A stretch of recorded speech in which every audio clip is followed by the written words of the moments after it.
we have all seen that the world is changing, not just for us, but institutions that we have grown up with are all facing these shifts in the world. And I think we have been able to kind of empty ourselves of our delusions of grandeur just a little bit to say, God may be doing something new with us. That's an exciting conversation that's been being had all across our denomination.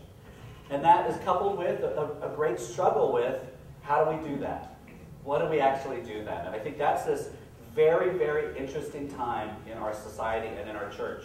This tension between shifts in worldview that are going to birth something brand new. And most of us have no idea what that's going to be. And some of us will have no part of it.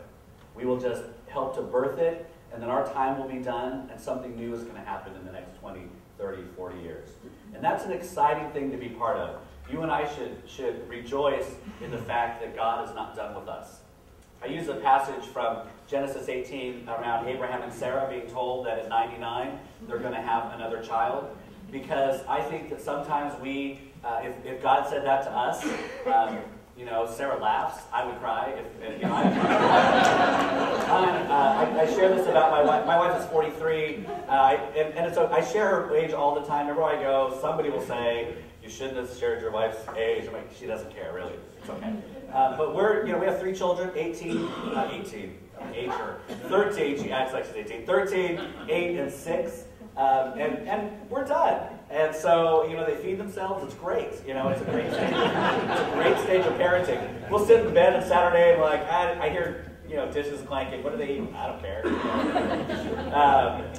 But you think about those times where it's like, God, are you really asking us to do more? Especially to birth something new. It's not like you're just asking us to rearrange the furniture. You're asking us to transform the very nature of our lives. So we're not talking about a new methodology, a new structure, anything that is as simple as steps to some end.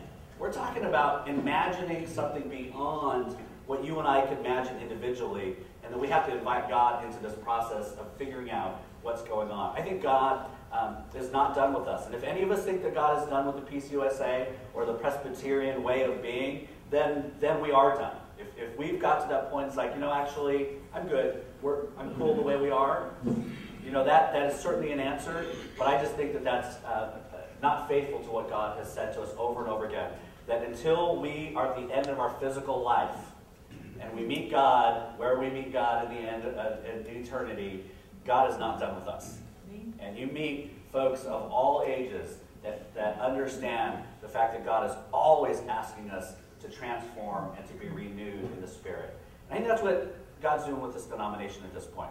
It's not going to be easy, and who knows where it's going to end, but I'm hopeful about the possibilities as we continue to have some conversation.